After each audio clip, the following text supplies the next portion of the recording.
Good morning, my name is John Harnish. I'm presenting with Wiki Team 13.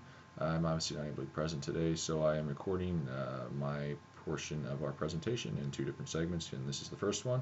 We'll be talking about aspects of safe pharmacological practice when treating hypertension.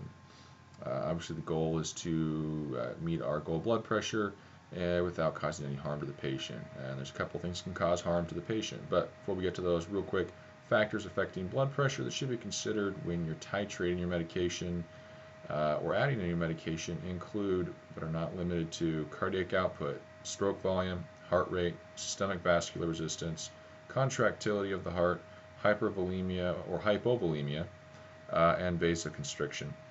And the goal should be to target the cause of the hypertension as well as to provide protection for the organ systems.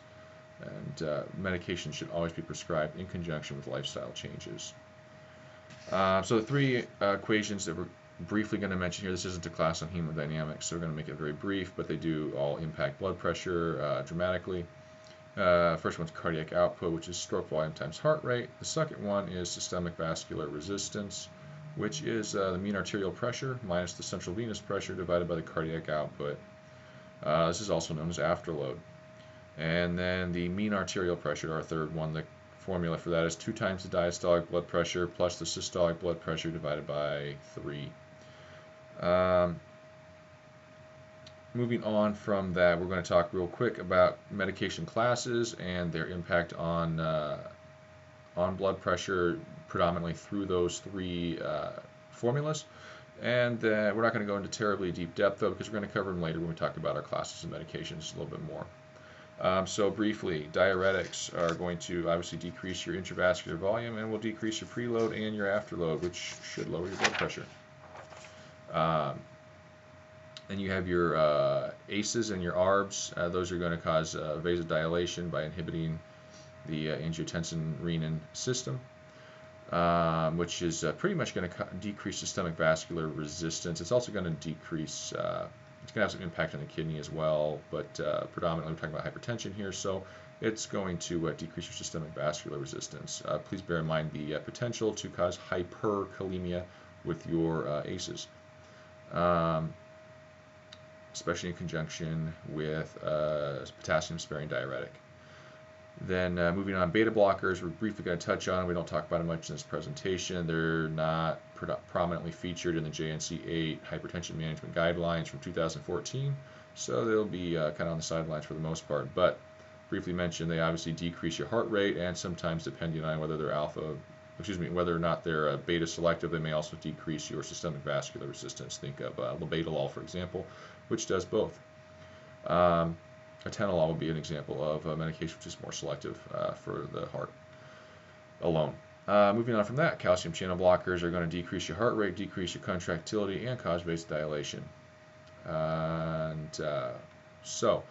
Safety precautions with antihypertensive medication.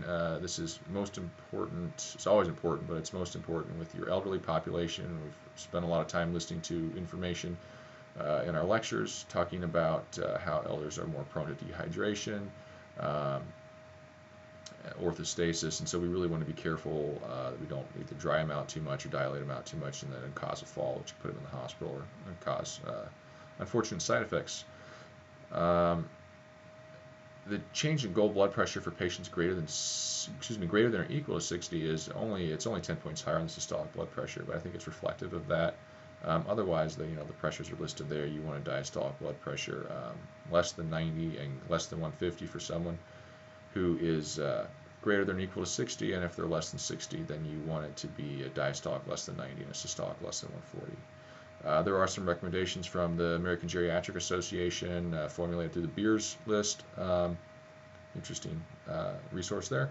Anyways, they want you to avoid alpha blockers. Specifically, they mentioned are doxazosin, prazosin, and terazosin. I also want you to avoid clonidine and methyl-dopa, primarily for CNS effects. And then avoid HCTZ doses greater than 50 milligrams a day and spironolactone doses greater than 25 milligrams a day. HCTZ, I think, for the potential for hypotension with the diuresis. And then, of course, the spironolactone was specifically mentioned, the hyperkalemia that could occur with the spironolactone, again, especially if they're on an ACE inhibitor. Also went to avoid propranolol for the treatment of hypertension. And cardizem and verapamil, they want you to avoid those as well.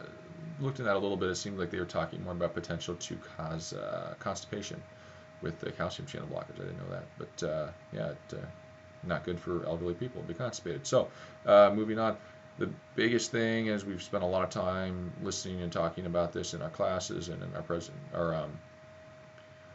our lecture material is the interactions, and there's several interactions. We're going to talk about them in depth with each specific medication class with the representative medication from each class. So I'm going to leave you with that. Thank you for your time and attention. I'll see you a little bit further in the presentation. Thank you.